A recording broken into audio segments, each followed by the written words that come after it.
Hi all, this is Once and Future Gamer and welcome to another Pokemon Challenge. Last time was a breeze. We went through Pokemon Silver with just a single Porygon and that was smoother than I thought it would be. Today though, we have pain. I can already tell this is going to be awful as we answer the question of if I can beat Pokemon Fire Red using only Bug-type moves. This is going to be rough. Do you know how many Bug-type moves there are as of Gen 3? There's 10.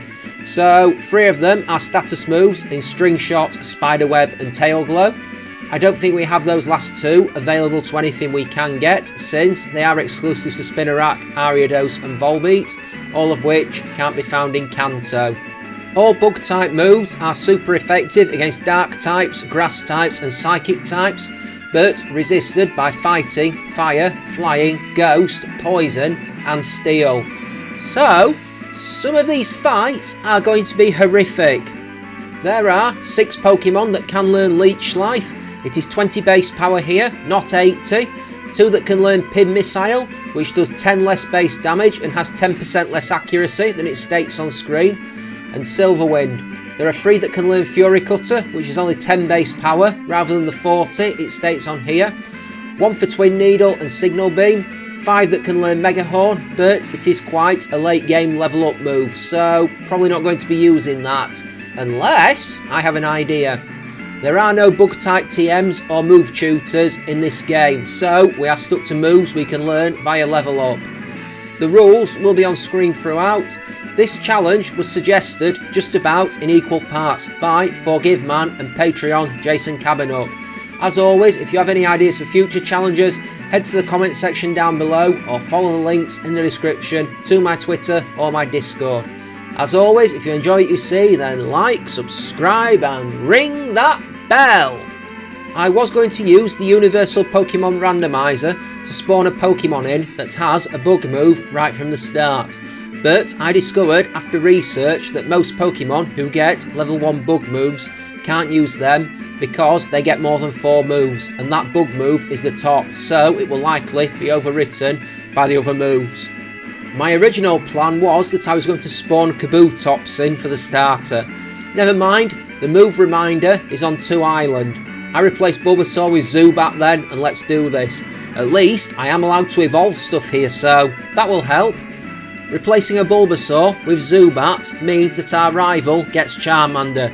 And thinking on what that finally evolves into, you might want to imagine the size of the task we will have at the end of the game. Knocking out a Charizard with a quad resistance to the moves we can use. Yikes.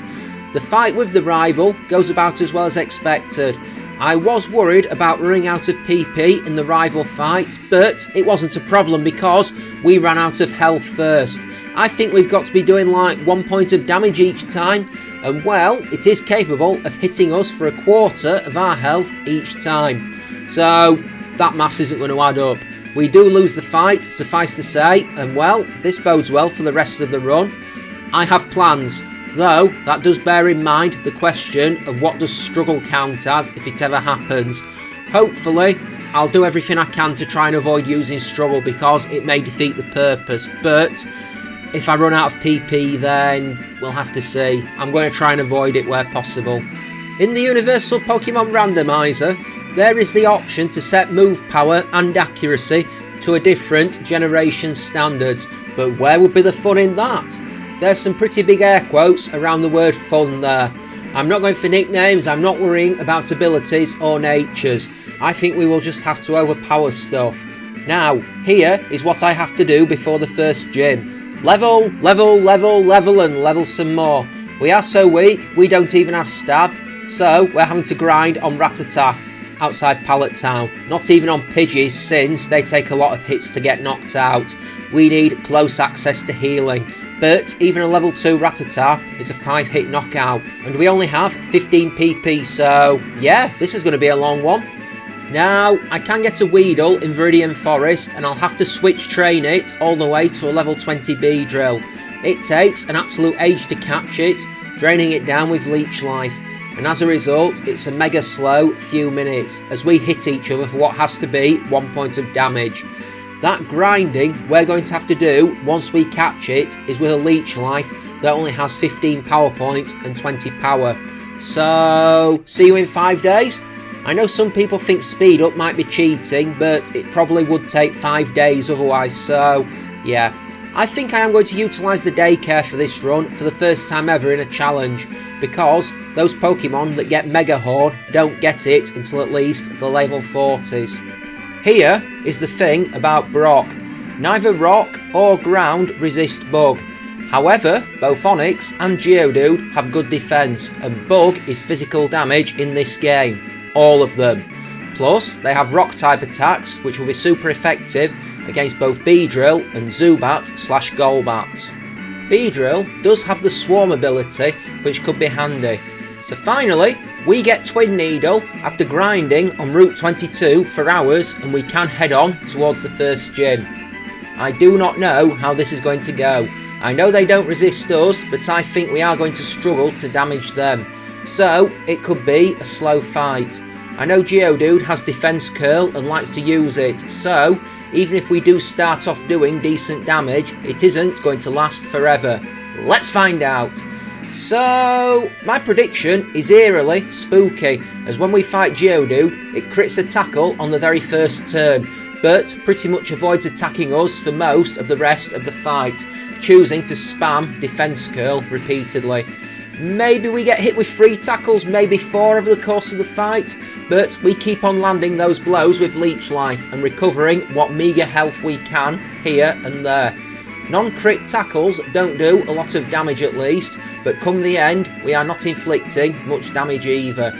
It's okay, I need Zubat to take Geodude down and run some spoiler on Onyx. It is slow for sure, it does take what feels like an eternity, but eventually Geodude does go down after 10 Leech Lives. Sure, we evolve soon and our attack will keep going up if we keep levelling, but that is all we will be using this Pokemon for throughout the game. We do land some hits in on Onyx with Zubat. I'm really hoping that we can get it to waste some Rock Tomb PP. My strategy is to get it into a place where Beedrill can Twin Needle it to death, and as Zubat goes down, I can unleash the power of the Hive. Our Twin Needle does decent damage, and to compound our fortune, Onyx misses Rock Tomb, and we can take it down with our second attack. Winner winner! In Mount Moon, I take the Dome Fossil. There is a reason for this. Kabutops does get Fury Cutter as a level 1 move, so I may utilise that as an option. We have a lot of rock and fire weakness, so Kabutops definitely handy. I'll see how I feel come the end if it's an option or not. But yeah, that's the reason why. It is weird that I may get some use out of the fossil. I'm not going to make the algorithm joke either. Just saying. In Cerulean City, it is a choice between Misty and the rival. Now I think Misty should be extremely doable come this point, so how will we do versus the rival?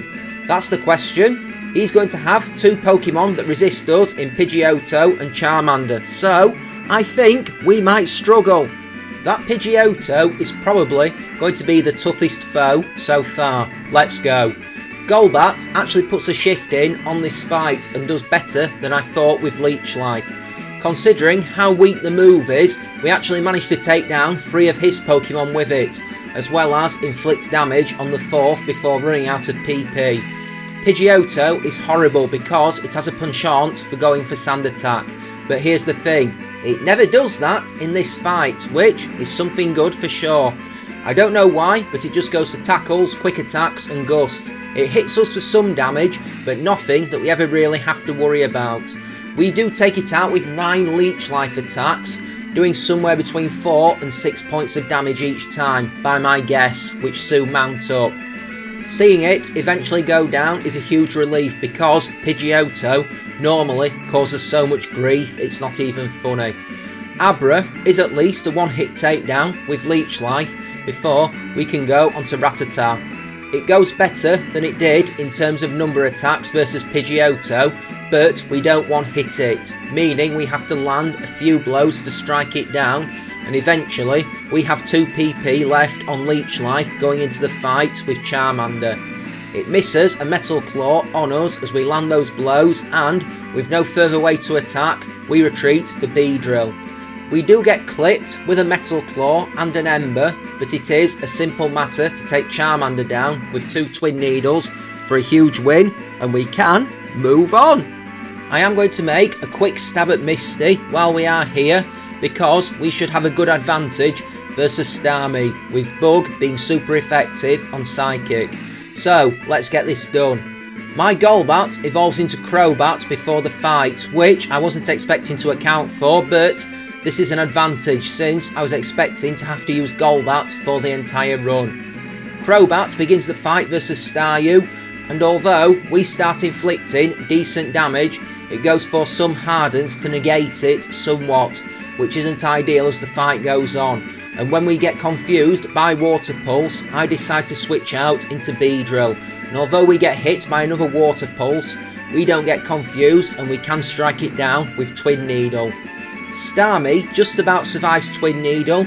We get hit with another Water Pulse, but again, no confusion, thankfully, and we have to take it out with 2 more Twin Needles as we watch her heal the Starfish, but we never look like losing and we can move on. I do take the opportunity to catch some Pick-up Meowth. I will want rare candies and PP-ups for sure, and I also leave the Nidoran male I caught in the daycare centre for the time being. I haven't EV trained it, so that might be a bad idea, but there is purpose behind it. I also trade Spearow for Farfetch'd in Vermilion City, because Farfetch'd learns Fury Cutter, believe it or not. I spend a bit of time training up in Diglett's Cave, getting Farfetch'd up to snuff, and also letting the Pick-up Meowth do their thing. The next major fight is the time for the SSN rival fight. I cannot level Farfetch'd up too much yet because, since it's a traded Pokemon, and if it goes past level 30, it will be a gamble on if it does what I ask it to. So, I've got it to where I need it for an option, but for now, Crobat and Beedrill will probably be my 2 main attackers. Anyway, on that note, I use Farfetch'd to face off against Pidgeotto. We do take some hits over the course of the fight from Gust and Quick Attack, and our Fury Cutter starts off weak. But the good thing is that the more we use it, the stronger it becomes. It's just the accuracy that always concerns me. We just keep on striking the blow on Pidgeot and it does more and more damage as the time goes by. And it is worth remembering that Pidgeotto does resist this move, so the stat damage is going to be massive going forward. We do have the Keen Eye ability, so Farfetch'd can't have accuracy lowered by Sand Attack. Eventually, we strike Pidgeotto down, and suddenly, we're not fighting stuff that resists Bug, and our Fury Cutter hacks right through Raticate to arguably kill it stone dead if you believe the fan theory. Kadabra goes down to Fury Cutter 2, given it is a super effective move, and before we know it, we have the face-off with Charmeleon. Our Fury Cutter crits and we drop the Flaming Lizard hard to give us a massive win. I think the rival fights are going to get incredibly hard as we go along, but so far we've not had too much trouble. Electric Gym time then, and I don't think this should be too bad. I'd be more worried if he had a Magnemite or a Magneton, but he doesn't, so we should be okay. We are going to have to watch out for Paralysis, but Surge shouldn't be too bad otherwise. He is an easy sweep with Beedrill, as Twin Needle is enough at this point to take down Voltorb in a single use of the attack, which is a massive relief. Before, we do the same to Pikachu, and thankfully we don't get paralysed by static. Going through the first 2 Pokemon unscathed means that we can begin the fight with Raichu, and I know a Thunder Wave is coming if we don't knock it out. Raichu survives our Twin Needle on red health, and we get paralysed. It is to no avail as Surge heals it with a Super Potion. We fight through Paralysis and land our Twin Needle once again to take it down and get the win and badge number 3.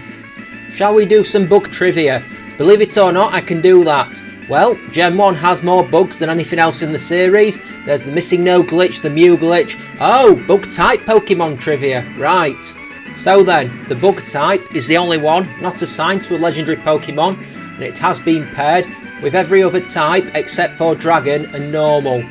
Gen 5 introduced the most bug type Pokemon of any generation with 18. Gen 6 introduced the fewest with 3.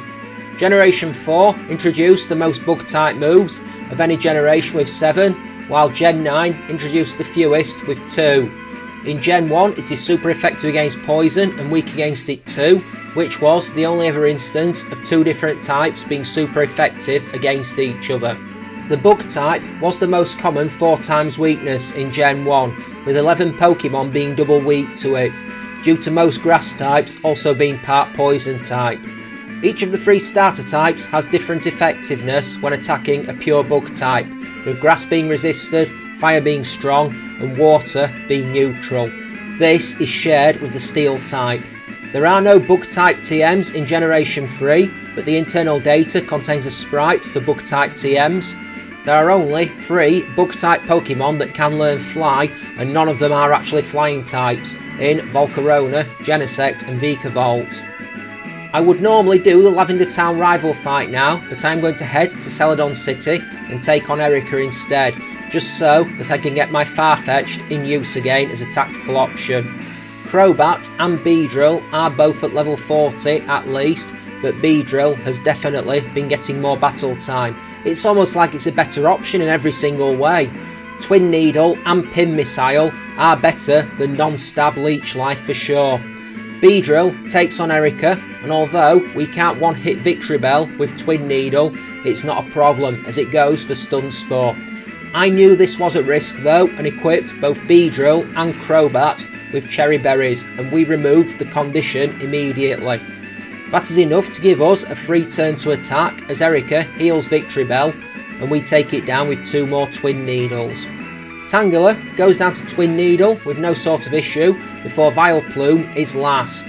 It survives our Twin Needle and paralyses us again with Stun Spore before landing Acid.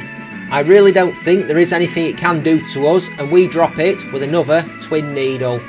I will quickly do Giovanni while here, and I think I'm going to use Farfetch'd for this fight to get some experience, since the duck has really dropped behind in levels. It is a weird fight for sure because it shows Giovanni to not be the best when it comes for going in for the kill. Farfetch'd fights Onix and we start lashing at it with Fury Cutter attacks. They don't do much damage initially, but it does start to mount up.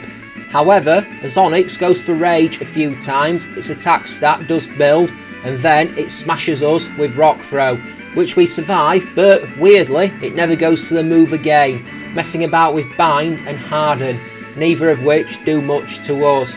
We do nearly go down to damage over time from Bind, finishing the fight with Onix on red health, but nothing much otherwise. We are going into Rhyhorn and it never goes for the kill. It only goes for Tail Whip and misses Scary Face as we strike it with 3 Fury Cutters. I wonder if there is a ceiling for the damage limit on Fury Cutter, since that damage looked consistent at the end rather than continually increasing. So yeah, Rhyhorn didn't attack us. Kangaskhan would have defeated us with Fake Out if I hadn't switched into Crobat. But again, we get hit with some attacks. Mega Punches mainly, a stab physical attack. We don't do much damage with Leech Life, so it is a slow process, but Kangaskhan begins to tail whip us repeatedly, getting 2 or 3 of them off. So you'd think a Mega Punch would be the call of the day to finish us off there and then, but nope, he started using Bites, and so, as that's a special move, it did pretty much nothing to us, and we could eventually take it down. Very strange indeed. Pokemon Tower rival fight then, and this is where things start to get hard. We should have enough to overpower him here, but I'm not looking forward to the Sylph one for sure. Let's get going at this one then, because at least once it's out of the way, we can get a new team member and move on to the next bit of the game. I begin with Farfetch'd versus Pidgeotto to avoid any sand attack shenanigans, since that's a very real worry.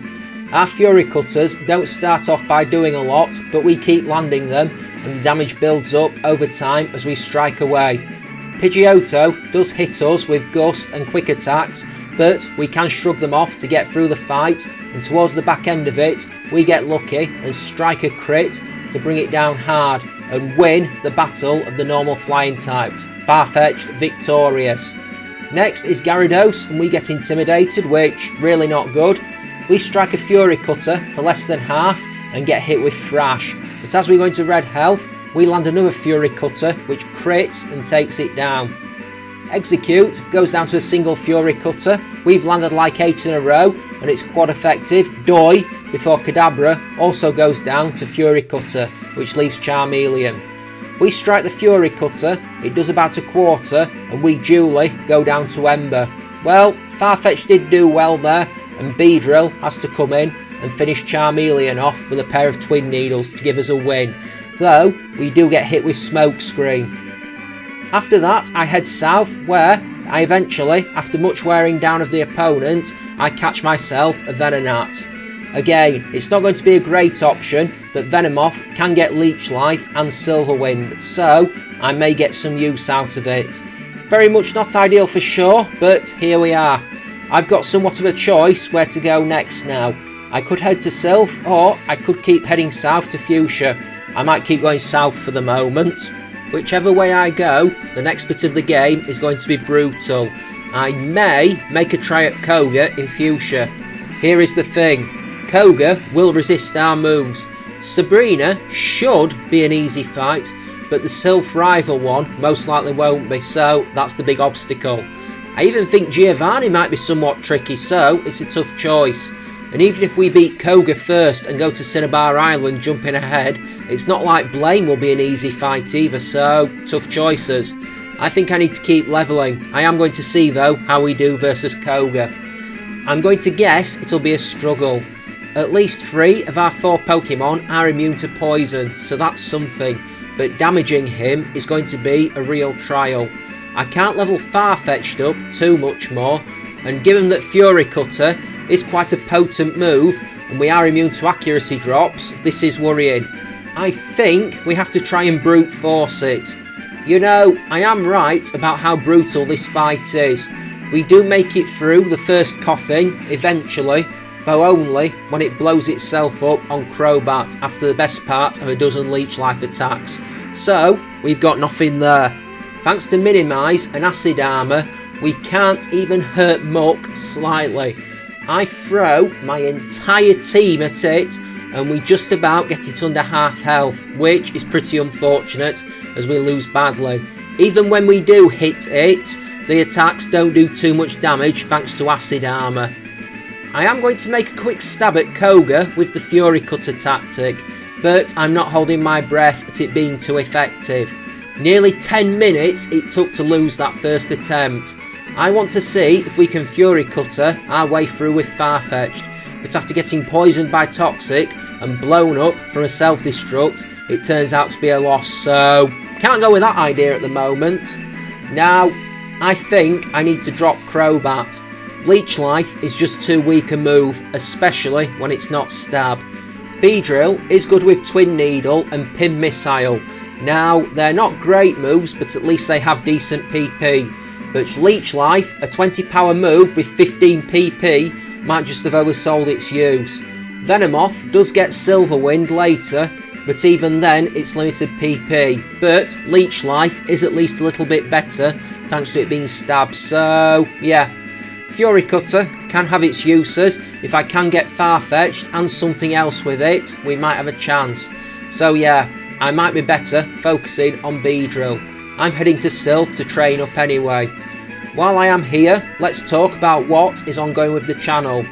It is the middle of September while recording this. At the time of writing and probably recording, I hadn't been on holiday. Spoiler, I hadn't. But by the time of airing, I probably will have been. Actually, if I've worked this out right, I will just be coming back from my holiday the same night this airs. So, yeah, hopefully I'm rested and relaxed. This challenge probably won't have made me feel that in any way, shape or form. So some downtime after will be nice. Looking at this now, I kinda wonder if this challenge is actually doable. I guess we'll have to see. So, what have I been playing then? DLC for Pokemon Violet dropped. I just finished recording episode 5 before writing this. Now, that will probably have been on the channel for a few weeks by the time this challenge appears. Oh well, enjoying it so far. I finished Resident Evil 3 Remake. That will all have uploaded by the time the Silver with Porygon challenge is uploaded. I am quite close to the end of Ocarina of Time. I'm just about to go and storm the Spirit Temple as an adult with the Silver Gauntlet, so not much left there. I did start Tormented Souls, but then the Teal Mask DLC came out. And then Separate Ways is coming out in a few days, for writing OEFG I'll add, for RE4 Remake, so no doubt I'll be playing that at some point soon. Too much to play, not enough time. And then I had a query for if I were continuing with Pokemon Gold Unova. At some point, yes. Next challenge is the 100th one, so that's going to be a bit of a milestone. It's a trip to one of my favourite entries in the franchise as we head to Pokemon White 2 and we see if I can beat that game with just a single Charmander. There were some thoughts and this is what I went with.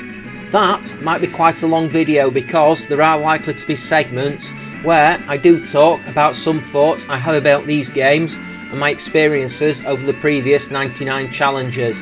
Thanks to everyone who put a suggestion in though. It doesn't mean I won't make a stab at those challenges, but it just won't be the anniversary episode. As always, thanks for watching, hope you're enjoying. Don't forget to leave a like, slip me a subscribe and comment away. Remember, I'm still aiming for 300 subscribers come the end of the year. Remember, if you have any ideas for future challenges, head to the comment section down below or follow the links in the description to my Twitter or my Discord. I mean, this challenge was a viewer submission, don't forget to. I've been doing a lot of them recently. Incidentally, if there is anything you wouldn't mind seeing for Halloween, throw the idea out there. I think I did Duskull last year. No, wait, I'm wrong. Having looked back, it was Ghastly in Fire Red. Duskull was randomly in September. And the previous year, the Halloween time challenge was Pearl with Ponyta, for what can only be described as some reason. I know the Christmas challenge this year is likely going to be Chimecho, just saying. Anyway, back to the scheduled content. I should try the rival fight for sure. I mean, it won't even be close to being easy, but after fighting all the rockets, I suppose things could be worse. I guess I'll let Farfetch'd take a swing at the opening bit of the fight. I suppose the danger of Beedrill is that it is exceptionally flammable. Anyway, Farfetch'd loses to Pidgeot and that's not good. I suppose health recovery is a better idea, but having the stick on Farfetch'd to boost our crit rate can be handy too. It's a bit of a dilemma. But if we can't Fury Cutter through Pidgeot, then we have a problem. Wing attacks and quick attacks do decent damage to us and we cannot weather too many of them. Beedrill has to come in and finish Pidgeot off, but we get tagged with a wing attack. Execute and Alakazam are easily enough dispatched because we are strong against psychic types with our bug moves. They both go down to Twin Needle and then it's a face-off with Charizard. Would you actually believe we don't do that bad against Charizard? I mean, we do lose badly. We'd probably have lost to Gyarados if we hadn't brought it down, but most of the damage we inflict is thanks to the poison damage that Twin Needle inflicts on the first turn. We survive a flamethrower, but we have our stats wrecked by Smokescreen and Scary Face, so yeah, this didn't go well. Let me try this again. I put the leftovers on Farfetch'd and that creates another issue. We do manage to do better, mostly, but still not by much. It takes a lot of Fury Cutter attacks, and at the start, they don't do much damage to Pidgeot, but we keep striking them, and the wing attacks do a lot of damage to us, but we manage to fight through, and eventually take it down, which, pretty much a relief, but we take a lot of damage. We even managed to take Gyarados down with 2 Fury Cutters, though admittedly, the second one is a crit. We get tagged with a bite in exchange, but no biggie. We even crit a Fury Cutter on Charizard to do nearly half its health in damage, which is pretty good, before we get taken out with a flamethrower and turned into roast duck. Beedrill does manage to inflict poison on Charizard. Again, we get hit with Scary Face and flamethrower, and that burns us, of course. We do survive it and take Charizard and Execute out, but unfortunately the burn damage takes us down before we can fight Alakazam. I don't know if we would have outsped or not, but it is a bad way to lose.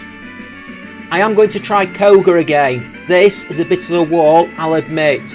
I nearly lose the will to live in this fight, particularly versus Muk. Farfetch'd begins versus Coffee, and although we do well whittling down most of its health, it blows up on us, which pretty aggravating because having been toxic poisoned and then hit with some sludge attacks, we've no way of surviving. Beedrill has to come in and fight Muck. Koga has 2 hyper potions and uses them both over the course of the fight, which again is massively irritating because twice we wear Muck down almost to defeat, only for him to bring it back to life. It's also irritating because of Minimise, but that's not too bad because we still do at least decent damage when we do hit.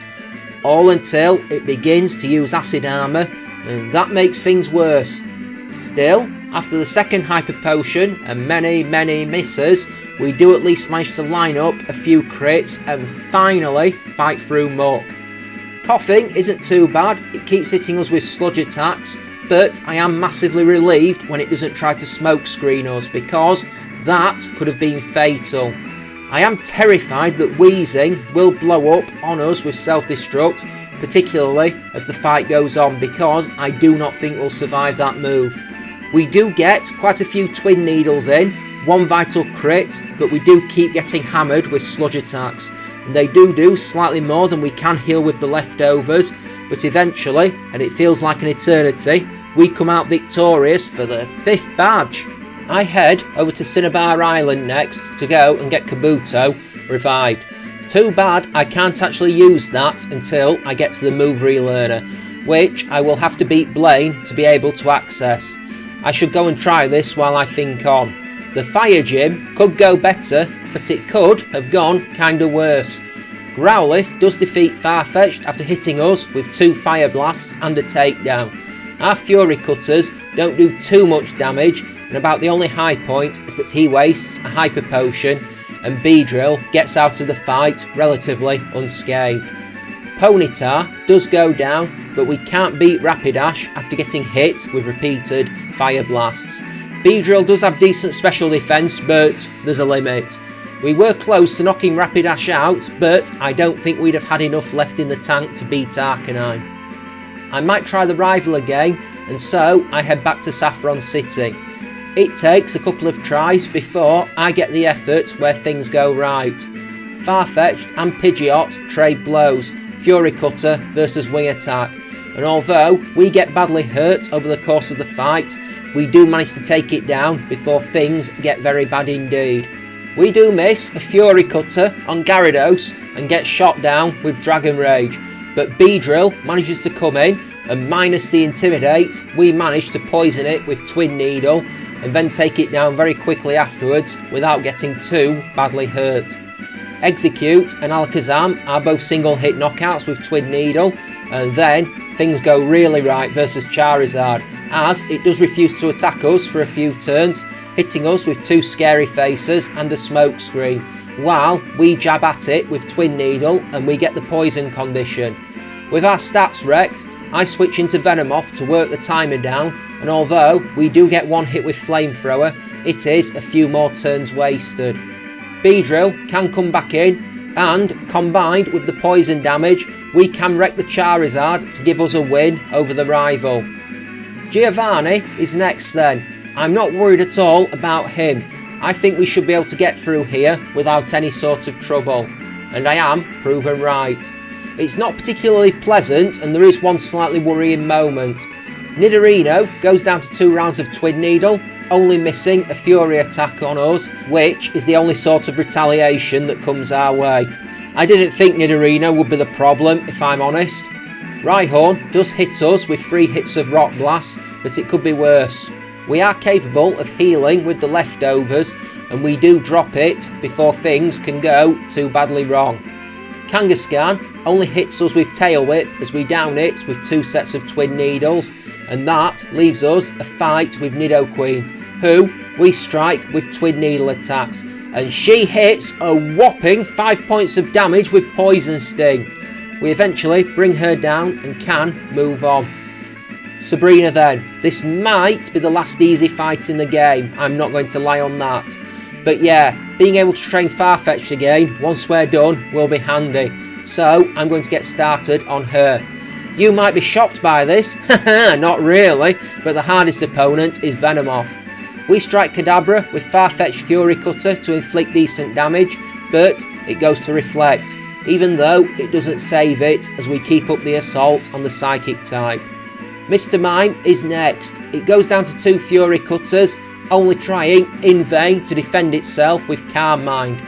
Venomoth is third, and this is the annoying one as we see the ugly side of Fury Cutter, as twice it misses when we've built up a sufficient amount of power. Venomoth keeps hitting us with Psybeams over and over, and they do decent damage.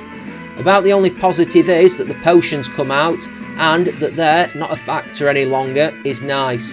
Farfetch'd goes down and Beedrill has to finish Venomoth off. Alakazam is pretty easy as we strike it with Twin Needle and it goes down in a single shot to give us 6 badgers. How long will it take to beat Blaine?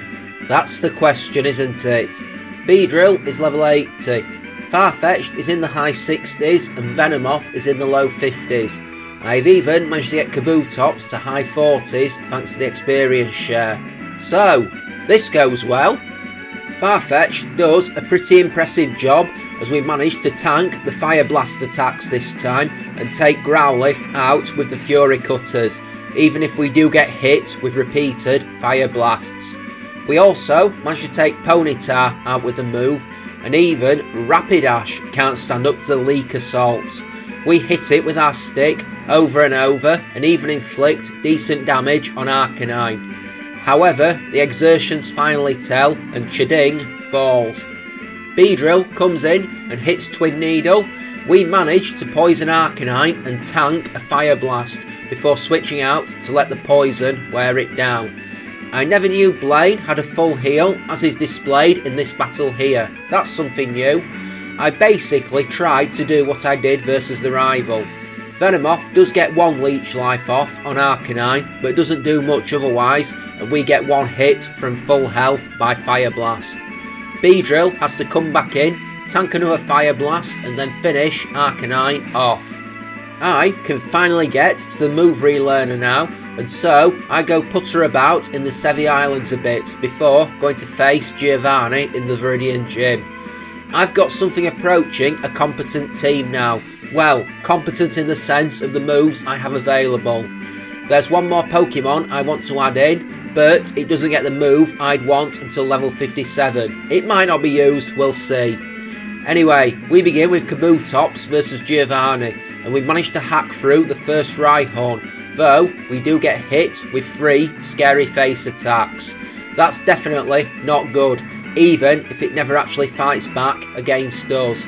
The second Rhyhorn does hit us with Earthquake, but we managed to cut it down, even after Giovanni burns a Hyper Potion on it.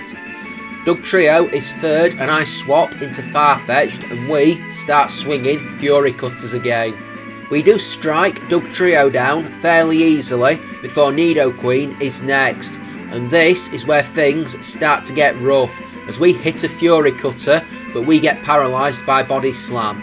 I'm not dumb enough to try and use Fury Cutter while paralysed, so I switch into Beedrill and start hammering Twin Needles at it. We eventually do knock her out, but it takes a while.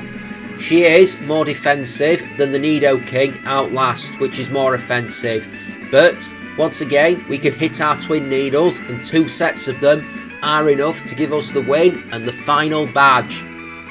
I'm not looking forward to the next fight, I will say that. The Route 22 rival fight is liable to be brutal. I didn't do this fight earlier in the game, not that it really matters now. Now that I have no level limit for Farfetch'd to disobey us, I go do some serious training to get my team up to snuff. I think I need to, because some of these moves are weak. It feels a long time since I was switch training Beedrill here. Anyway, rival fight. Pidgeot is a bit annoying as we get hit with Feather Dance, but Chiding is more than capable of tanking the wing attacks this time, as we keep shrugging them off, and eventually, after a few turns, we crit our Fury Cutter to take it out.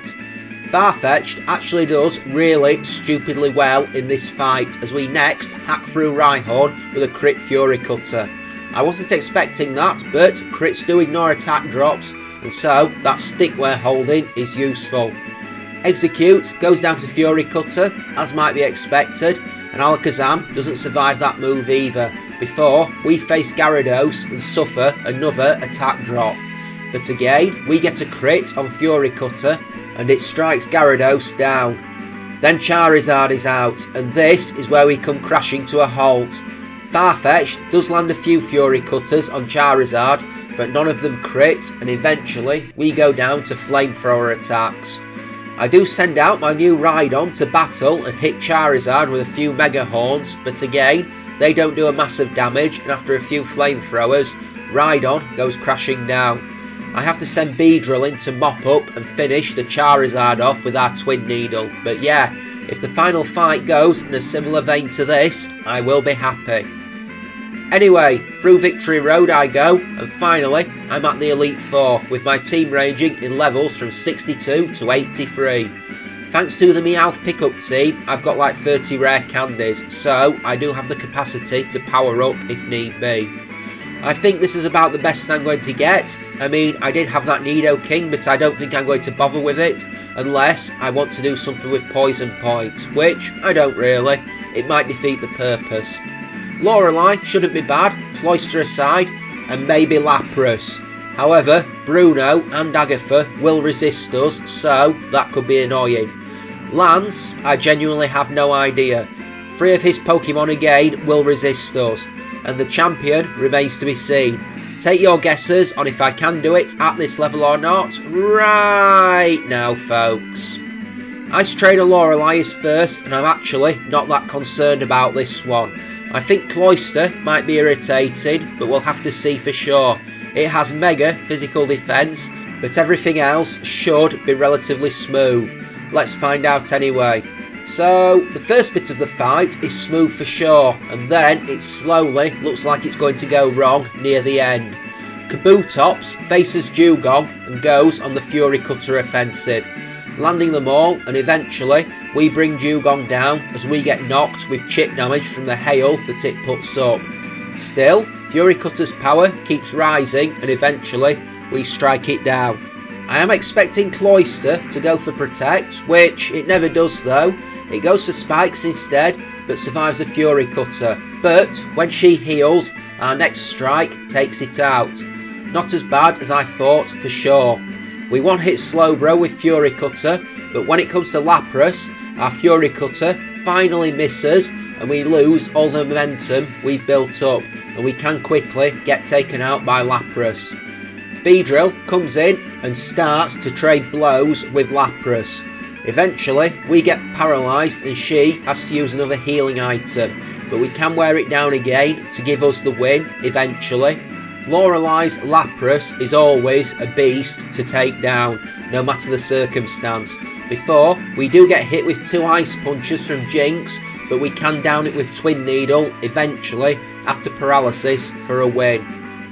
Fighting Trainer Bruno is second, and like Agatha after him, he's going to resist our moves. I need a plan for sure.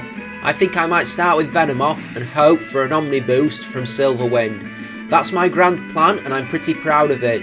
It takes 2 tries, but we do eventually get through it, with it being an absolutely gruelling battle. I get an Omni Boost on Venomoth's Silverwind, and we manage to take out both the first Onix and Hitmonchan with Silverwinds, as well as inflicting some damage on Machamp, but let's not talk about the end. I throw most of my team at Machamp, with Beedrill inflicting some damage before our speed is wrecked beyond recovery by Rock Tomb and Scary Face. Rhydon doesn't survive Cross Chop, Kabutops does some damage with Fury Cutter, but we don't survive more than 1 Cross Chop. At least Machamp never went for Bulk Up in this attempt. Again, Farfetch'd did some damage with Fury Cutters, but again, we take damage from Rock Tomb and Cross Chop attacks. Machamp does go down though before Hitmonlee takes Farfetch'd out with Brick Break. Beedrill has to come back in and do the damage needed to down Hitmonlee with some Twin Needle attacks, even though we do get hit by a Mega Kick. We also take an Earthquake from the second Onix, but we do shoot it down with Pin Missile and Twin Needle. Whew, time to move on. Agatha is third, and I'm not confident at this point. Bruno was bad enough, and I think I'm going to need to go back and level up some more. But we will make a try and see what happens. I am nothing if not hopeful. Yeah, this goes absolutely badly, as we don't even get past the first Gengar. It spams so many double teams that we miss most of our attacks. Even when we do hit it, the damage is pretty minimal. And this is an absolutely soul-destroying experience, which is quite apt for the so-called Ghost-type trainer. I fling my entire team at her, and we slowly get ground down through combinations of Shadow Punch, Confuse Ray and Toxic. And eventually, we lose. It's time to go and grind again then. I get everyone to level 80 at least, and then go again. I have a theory about the best way to tackle Agatha's Gengar this time. I hope it's going to be enough. My Rhydon has a huge attack power, so I am going to see if we can overwhelm it with Mega Horn before it gets too evasive. It's a plan. This fight does take 8 minutes of real time, but we do eventually have a victory.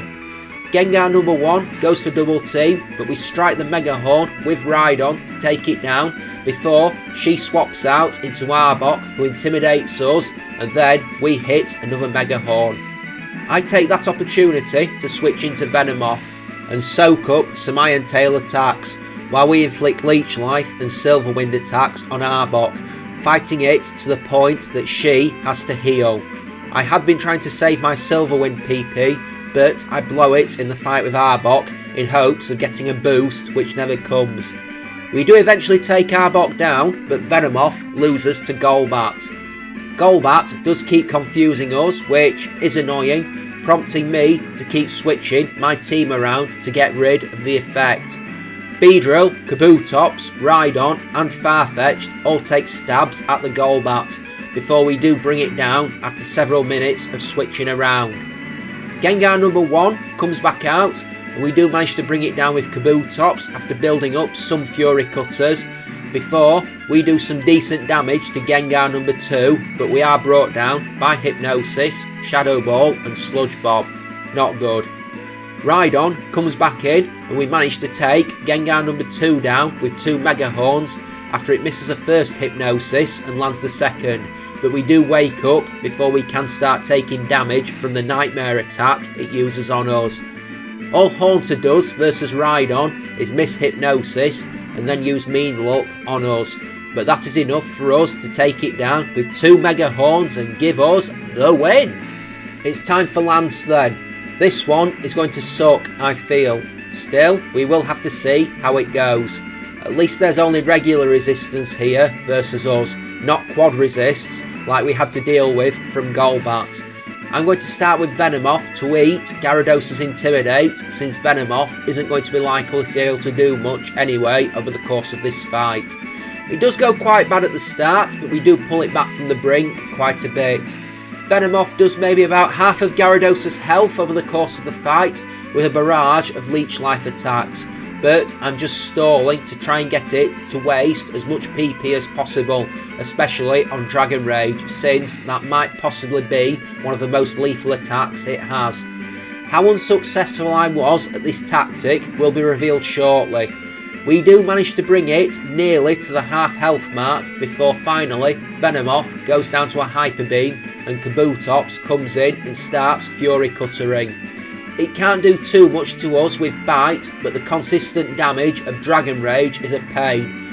We do get him to heal, but eventually those repeated Dragon Rages are too much for Kabutops, especially when we do lose our momentum and miss Fury Cutter, having to start the cycle all over again.